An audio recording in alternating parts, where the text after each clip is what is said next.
I hate to even put this energy out there, but if I was still doing cocaine and drinking like I did 5 years ago, there's a good chance I'd be dead right now.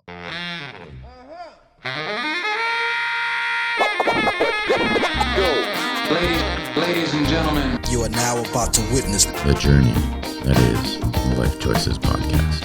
Yeah!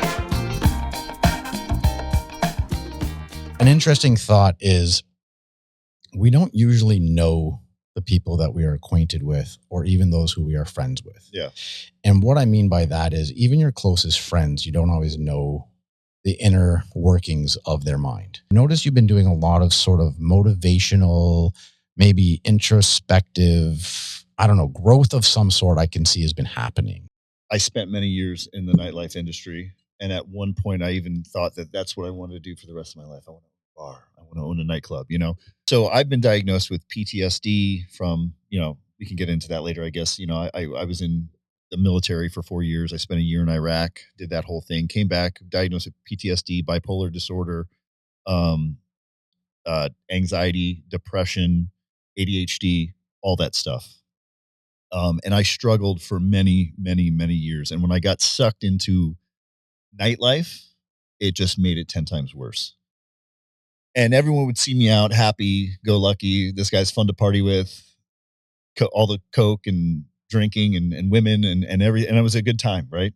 But deep down behind the scenes, I was extremely depressed, extremely just like couldn't keep my shit together. And I DJ'd for probably 15 years. Most of that 15 years was just substance abuse, mental health disorders, and just, I was miserable. I was absolutely miserable.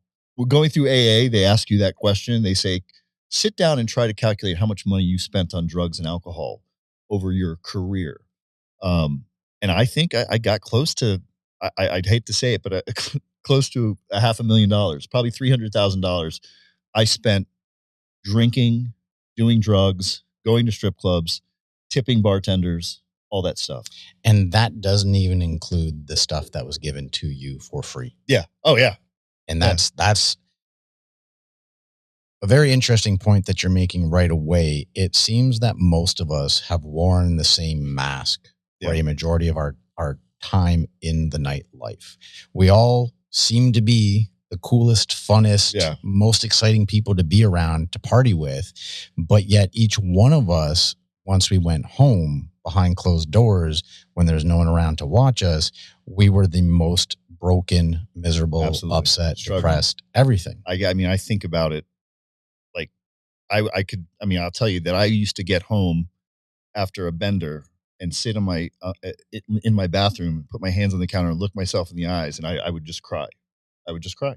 And I would be like, I'm so miserable. And I keep getting sucked in. And I said to myself, I'm going to stop drinking, because what it was is it wasn't even the drinking. It was the fact that as soon as I got drunk, I'd want to start doing cocaine.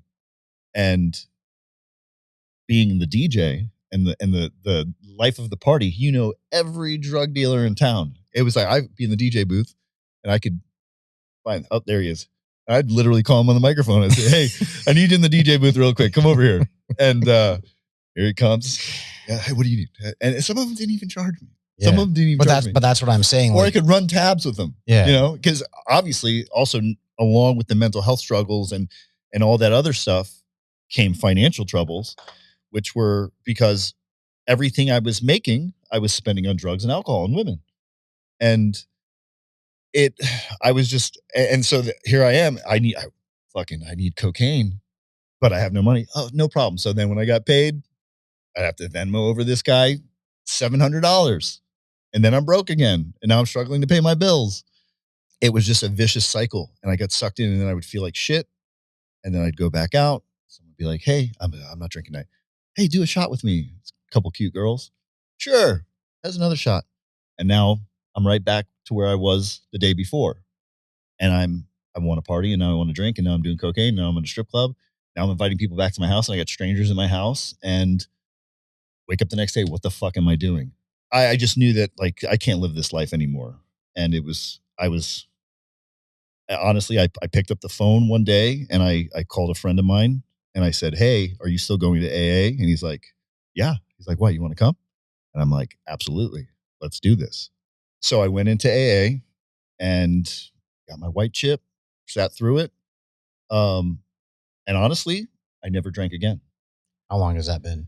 I'm on over 5 years, I think going on 6 years. But the craziest thing, the program helped me enormously because I was around people who were in the same boat, and we all motivated each other. And it's crazy. What's crazy about AA too is like, it's such a different array of people. You know, you've got like the homeless guy who's really trying to get his shit together. You've got the billionaire CEO pulling up in his Lambo. You've got, you know, this old military veteran who's, you know, dealing with PTSD. You've got some young kid who's just wanting to get his life together. It was just such a crazy group of people, but we all came together and with that common, you know, goal that we have a problem and we need to get through this. Addiction doesn't have a race. Yeah. It doesn't have an age. It doesn't have a sex. No. It is just there for everybody. Yeah. It's amazing. You were able to just figure it out on your own, and it wasn't that hard to ask for help. Yeah. You just called the one friend that you knew was in AA, and it was, I don't want to say it was easy because it was years of alcohol and drug abuse, but it was somewhat an easier step to just pick that phone up because you knew someone in the program. Yep. And you know, and I hate to say this because I do say this occasionally, is like, for me, for whatever reason, it was kind of easy. Like, I know that the guy that got me into AA, the guy that I went to and sat through those meetings with, he relapsed 5 or 6 times.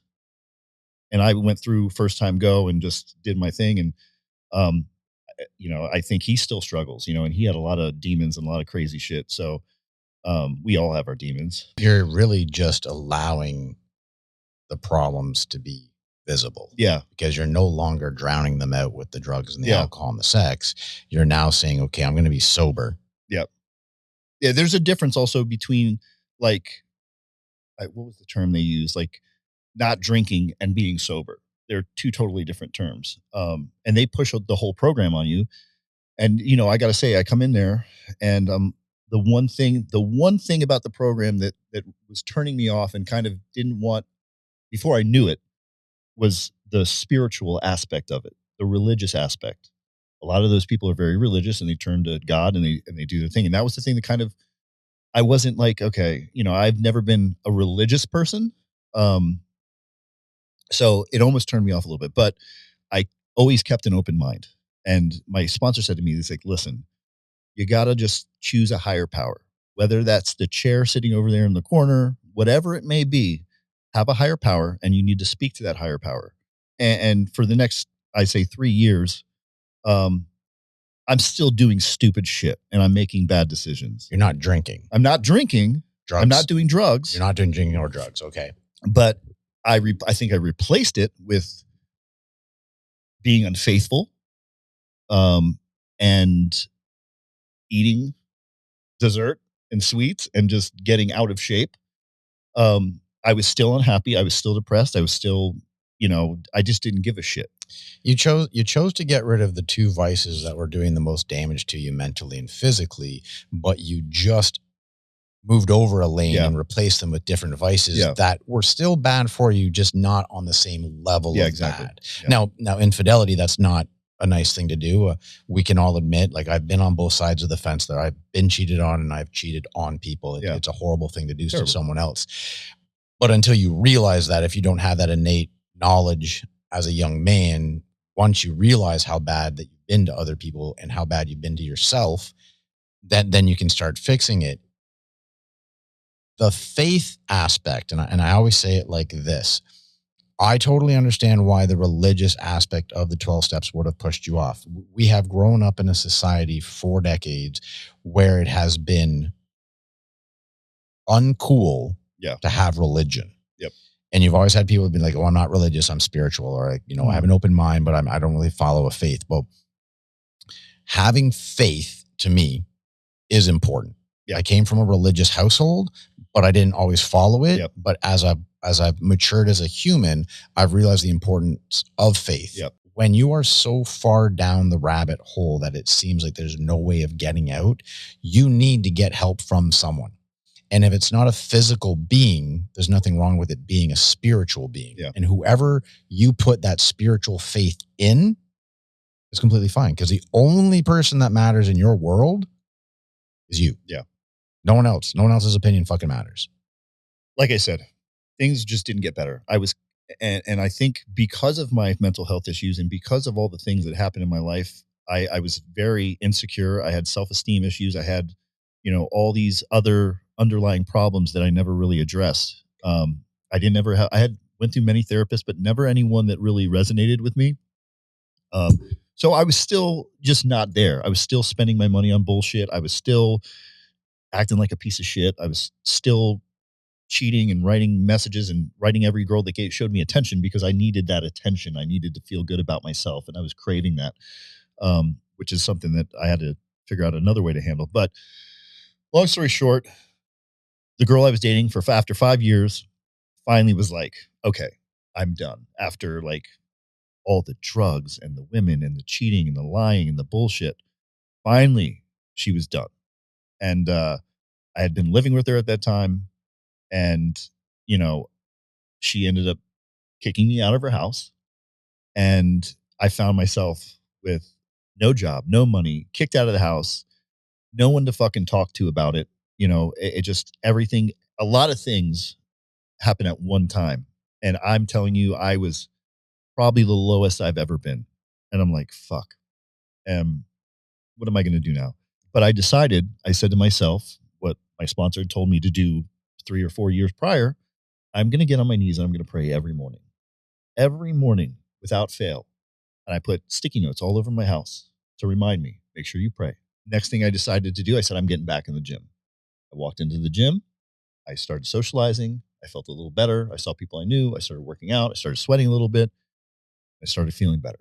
And all of a sudden, just from praying and going back into the gym, I started feeling better in general about life, and things started happening. A great job fell in my lap. All this stuff started coming together. And I also had started seeing a new therapist who was crucial in helping me. So then what I did is I started adding more habits into my life. We call them practices. Yeah. So I added more practices into my life. Started with making my bed every morning. I saw some guy say, dude, everyone talks about it on the show. Yeah. It's a military guy that says it. Yeah. Yeah. It's like, make your bed every morning. And it was something ridiculous. Like it gives you a self-accomplishment. Yeah. The guy said, you have 20% chance better of becoming a millionaire if you make your bed every morning. I listen to affirmations in the morning. I have the same morning affirmation I listen to in the car that I know word for word. It's like a 10-minute, thing, just positive affirmations. So I tried to add in this sense of positivity, a sense of spirituality, which now is like really a huge part of my life. I actually go to church now. And like I said, I'm not a religious person, but I'm spiritual, kind of like you said, but I'll go to church. And even the pastor was talking, and he's like, even if you're not religious, even if you don't want to be here, what does it hurt to come into this building filled with people who have positive outlooks on life and want to better themselves? This is a good group of people, because if you're there at church, you're making some sort of effort to be a better person for the most part. I always bring up this example. We relatively are close in age. Our generations grew up in a time where people would watch all of the different award shows every year, the Emmys, the Oscars, and all this sort of stuff. And we always saw all of these celebrities, 90% of them would go on stage to receive their award. And one thing that 90% of them all said across the board is they would all thank God. Yeah. They would all thank whoever their God is. Yeah. And I keep saying the same thing. If all these people that the general population looks up to, that puts them on a pedestal because they're a celebrity, and they're all saying the same thing, that they have faith in God, or that they give thanks to God, or first and foremost, maybe there's something there. Maybe they're onto something. Yeah. So let's obviously successful. What does it hurt? What is it like? What does it matter? And not only that, also, so the praying, the making the bed, the affirmations. I started dabbling in meditation, which I'd like to do a little more. I also was like, I just want to be a better person. Keep a positive mindset and try to really and controlling my emotions. Controlling my emotions. Not controlling your emotions, but not reacting without thinking things out, taking a little more time to be like, before I freak out and get angry about something, let me think about it. And let me think about it from their perspective. In our lives, we have zero control over 99% Yeah. of things in life. The one thing we have control over is our reaction Yep. to our emotions that we have in the time in which that we have them. It's a very, very difficult practice Yeah. that you must maintain every single day. And as you start the practice, you'll start noticing when you slip up and you can see yourself the way you're foolishly reacting to Yeah. an emotional situation, whether it's like a conversation with some friends or a relationship of some sort or a parent or a child. The ability to be present. Yeah.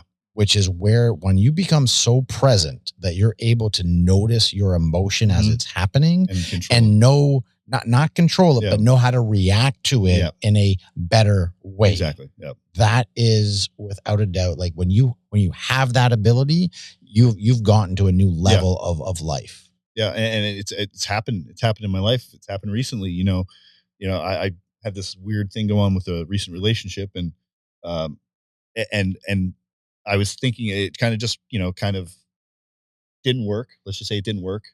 And I just said, you know what? Life happens. It is what it is. Whatever's meant to be will be. And I just kind of cleaned my hands of it and I moved on with my life. And I'm just thinking about the guy 6-7 years ago who Would have was lost on his drugs mind. and fucking acting like a complete asshole all the time. I would have lost my shit. I told my therapist this the other day. I'm like, I would have lost my fucking shit. To grow, you have to put yourself in uncomfortable situations. And I constantly think about that. I'm like, okay, well, this would be cool to do.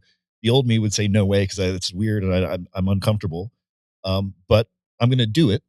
And You've put yourself into a situation where you are now part of a club that a friend of mine, Jennifer Alley, who's been on the show before, calls the 1% Club. You want to do 1% better more every better day. Yep. every day Yep. to become a better person. Yeah. What you're saying hits home for me so much because the way my life has been going over the past 3 to 5 years, my largest amount of growth and development has come from the practices that I've implemented into my life.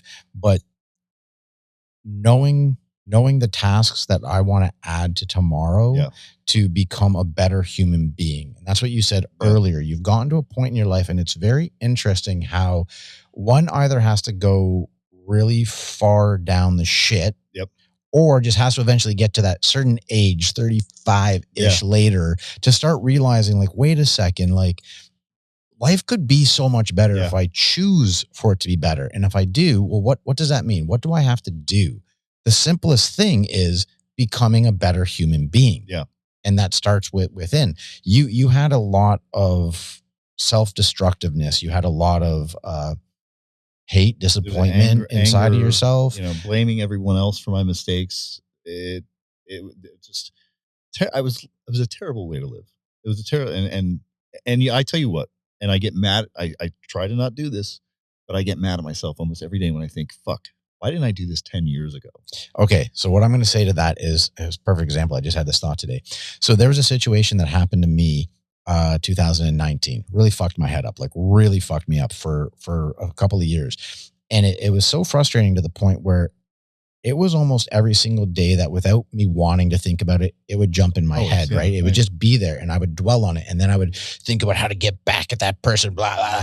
And I was like, nope, stop. And I kept saying to myself, I can't wait for the day where I don't think about it every day. Yeah. And by adding all the things that I now do daily, it actually happened where today it popped in my head today, but then I realized I hadn't thought about it for probably the past 5 or 6 months. Yeah. So without even realizing it, all of those things that we do on a daily basis to become a better person, to help other people, to start loving ourselves, all of a sudden those things that would normally jump in our head that we get angry at ourselves or at others about, you all of a sudden, you don't even notice it, you just don't think about it. You're distracted by trying to make yourself better, and you're distracted by all these other practices and things you're doing on a daily basis. I had a nervous breakdown in my early 20s. Literally ended up at the doctor's and he was suggesting this, that, and the other. And it was all the way back then. I didn't even realize because I didn't know what the things were, but he gave me affirmations to say every day. Like I had to remind myself that I was worthy of being loved. Something as simple as that. The feeling of what that was, I'll never forget, because as much as we work on these things, we're a human being. This computer system is very strange, and it has the ability to bring things back, or that stamp of remembering what that emotion and feeling together was. And I notice that sometimes when I'm driving, that weight that's kind of there of what we call anxiety will happen, and I'll be more of a somber mood. But because I've done so much practicing to become a much better person and happier with myself, I'm able to recognize it as soon as it happens. And I'm okay with it, because I always tell people that when an emotion like that comes in, you have to accept it. You have to be okay with it happening. You just don't have to dwell on it for hours. Yeah. And as soon as I'm able to notice that I have one of these negative thoughts, feelings, emotions, anxieties, I right away try to shift it to something else, which is like, okay, well, what am I doing right now? I'm driving in my car. Okay, I own a car. There's people that don't own a car. Like anything that I can pull out of my brain that's a positive, that I'm sort of like, okay, well, I'm 46 years old. I have a really good job. I have a great small group of friends. Like all those little things that are positives and happies, because I'm a strong believer, and I think it's a scientific fact that you cannot have a positive and a negative thought at the same time. So when a negative comes in, I accept it. I always accept it. I always tell people, like, if you feel like crying, let it cry, but don't for 9 hours. Just the moment that you need to do it, but then bring in positive thoughts. And I'm able to do that so often now that I'm okay with driving around not being happy-go-lucky, rainbows and butterflies to the 100. I'm okay being somber, but I know how to move that somberness into the positive as soon as I need to. And not getting too low. Like keeping yourself from getting real low. Because I believe this is also because of like the mental health issues I deal with. I obsess about things. So if something happens to me, and I'm upset about it, I can't get the fucking thought out of my head. But now I do the same thing, kind of like, even if it is just turn on positive affirmations or try to think about something, that puts me in a better mood. I also like to put on like music, positive music that actually, I've realized the power in music is just unbelievable. You can change your fucking mood from listening to certain music like this. And that's kind of something I practice. Like I have a playlist of like happy music, and it's like, okay, that will fucking get me out of it. And I noticed that I was depressed, like going through different things, even recently, upset and depressed. And I was listening to this fucking angry rock music all the time.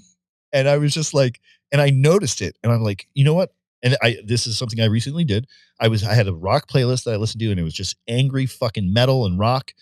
And I stopped and I started listening to like EDM, and I immediately, like, I feel like I became more positive, and my whole, outlook on life became a little different, even in those low points. So I think music is a big 100%. thing. I have a question for you though, because you have dealt with levels of mental health, illness and depression and everything, and you've started a lifestyle where you now have practices where you have found a faith. Obviously, you pray, you do what you need to do to be happy, affirmations. Do you notice different times in the day when you're not doing those things that you may just have that thought of giving thanks or doing an affirmation, not during the times that you plan out to do them? Yeah, 100%. All the time. Yesterday I was walking the dog, and it was beautiful sky, the moon, the stars, and everything just kind of was in that moment. I was like, I'm just fucking happy to be here, and I said a quick prayer in my head, and, it's just a beautiful place. It's a beautiful time. The sky looks amazing. And just like little things will happen along the way, and I'll just kind of nod my head, hey, I truly believe that someone has been watching over me, because I can tell you that I've done so much fucking stupid shit over the years, and somehow managed to not get thrown in jail for a long length of time. Didn't end up injured or killed, or let me tell you something. If I was still, I hate to even put this energy out there, but if I was still doing cocaine and drinking like I did 5 years ago, there's a good chance I'd be dead right now. Because 5 years ago, you didn't care about yourself as much as you do now. Yeah. I'm not going to get into it right now, not today, but there were 2 incidences in my early to mid 20s where I was very much into the nightlife, the after hours clubs and the cocaine and the ecstasy. And there was 2 special evenings that someone was looking out for me because I should not be here. They just fact. Yeah. One of them, I woke up myself in a bathroom, in a bathtub. No bath. I was just like, slumped. Anyhow, when we don't care about ourselves as much as one should is when we tend to, we say, oh, we just partied and we didn't worry about the consequences. No, we didn't really care that much about ourselves. And therefore we threw caution into the wind and said, fuck it. Doesn't matter. My heart gets broken, not on the regular, but a little more than I'd like it to, because the people who are closest to me in my life, not all of them, but some of them, to this day are still partaking in such things. And we always say, oh, but I know my dealer. That is such a horseshit thing, because you don't know if they ran out, they had to go grab it from another guy or another guy. Where'd it come from? You're not getting it from the fucking source. Yeah, exactly. You're not getting it from across the water over there. Exactly. You are getting it over here. Your dealer's already gotten it cut numerous down. Times. Yeah. And the fact that nowadays it's just known across the board. Like you actually have to have a device to test the fentanyl strips and stuff like that. Yes, you have to test your ecstasy and your cocaine nowadays to see whether or not you're going to fucking die from doing the drugs. It's a fucked up kind of thought. Don't do the drugs. Right? Don't do the drugs. But you can't, like, hypocritical. Yeah, I did can't the say drugs, that because, but I'm just going to say, like, because I put all my stuff out here in this community, it just breaks my heart, because I know some of the closest people in my life are still doing it. And my biggest fear, because I don't have a lot of close friends, I have a very small group. I don't know how I would react to my emotions. Yeah. Waking up one day and finding out that one of them has died because they did that one more line. Yep. That would destroy me as an individual. And then I just don't want to see it. You have dealt with mental illness since you got back from Iraq, obviously. I mean, I dealt with it also in my teens, as far as like the ADHD and stuff like that. But the PTSD, the depression, the anxiety really kicked in after I came back from Iraq. And you dealt with all this for quite a long time. And like I keep bringing it up, a lot of self-loathing was all piled in there with all of that stuff going on. And it was 10 years or more of drinking and drugs. And you got help by calling a friend and going to a meeting. And once you decided to start doing more of what the steps are, and once you started to find a faith in something, a higher power to talk to and to relinquish some of this information, as well as a therapist, which is phenomenal, what would be a couple of like the strongest and best positive practices that you've added for yourself to get you to where you are now? Beyond the praying and that stuff? And anything to do with it. What would you say is like a couple of the biggest factors? I think the spirituality aspect, and it's crazy because I'm telling you, I've seen things happen that shouldn't have happened.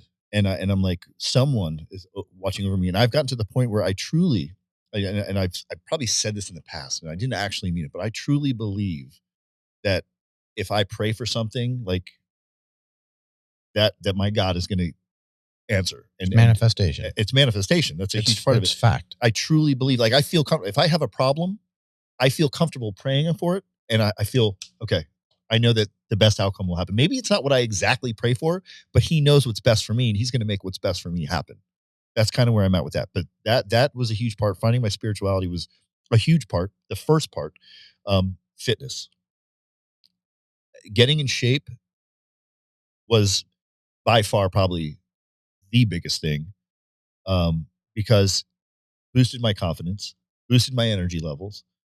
It, helps with just mental health issues, is reduce, endorphins, and, they say all these things like happen when your body's like, when you're exercising a lot. I feel great. I adore you for sharing all this information, because first and foremost, again, we don't know as much as we think we do about the people we associate with. I never would have known that you were insecure or had any of these other underlying issues, but it just shows that we're all human, because we all go through these emotions. Emotions are that. Everyone has emotions. The way you expressed it to us just now is the way I try to tell people. You absolutely have to have total belief. I believe that if I ask for something, I will receive it. That is absolute truth. You have to believe it in such a level that every vibration of your body. You feel it in you with confirmation that you're going to 100%. receive it. The fact that you said might not always come to you in the way in which you wanted it to, because he knows what's best for you. Yeah. This is what I try to explain to people. I have very fortunately the past couple years, but more importantly, in the past 6 months, I have received so many things that I have asked for. I can give 100 examples. However, not always the way in which I asked for it. A different way. It could also come with other shit you didn't want because you weren't specific enough. Yeah. I asked for A, B, and C, but with that came D, E, and F. Well, you know what I'm saying? Like it's when you want something, when you manifest something and you want it so badly that you believe you deserve it and you can have it, you also have to think about what else is going to come with that. Yep. And do I want those things or not? And if not, then you have to express how like it's so specific. Yeah. It's crazy because every time something happens where I receive something, I realize, oh shit, I forgot to say it differently. Yeah. And it's hard. It's a hard thing because the universe, which is giving you these things of manifestation, it doesn't depict between the positive and negative. It doesn't know the I want this, I don't want this. Yeah. So when you say I don't want this, all it's hearing is I want this. Yeah. That's kind of an aspect behind it. But the ability to have absolute belief that you're able to receive this stuff. And there are so many people more well-known than you and I that are out there. One that comes to my mind that you probably would know is Russ. He's the rapper that most of his tracks are about manifestation and how he has everything now because he spoke it into existence. Yeah. It is such a true thing that is possible. And the more you practice it, the more, this is my point, the more you start downloading the apps, the more you start scrolling and focusing on the information that is what you want to become a better person and to become more knowledgeable in these aspects of life, all that information, like it just shows up. Whatever's best for me is going to happen as long as I visualize it, think about it, pray for it, do all these practices. If I keep doing this stuff, I'm going to get exactly what I want and I'm going to be exactly where I need to be. And I truly feel that. And that's exactly what I saw from the social media and it's interesting because none of your stuff came up through any of my feeds on Facebook, TikTok, Instagram, any social media that I have. I never saw anything of yours. And then the past month and a half, 2 months, all of a sudden JR's posts were coming through my feed. And because you were expressing exactly what you're talking about here today on that is why I wanted to reach out and talk to you. And we barely scratched the surface today on it. Yeah.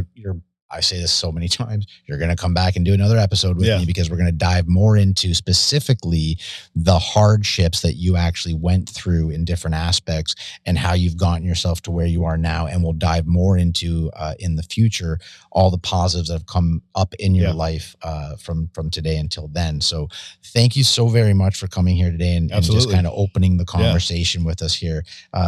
100% appreciate it. It's absolutely wonderful. Blast. So thank you very much. Absolutely. For all my lifers out there in the Life Choices land, thank you very much for coming back each and every week here, Tuesday at 2 p.m. We'll see you next week. Much love, everybody.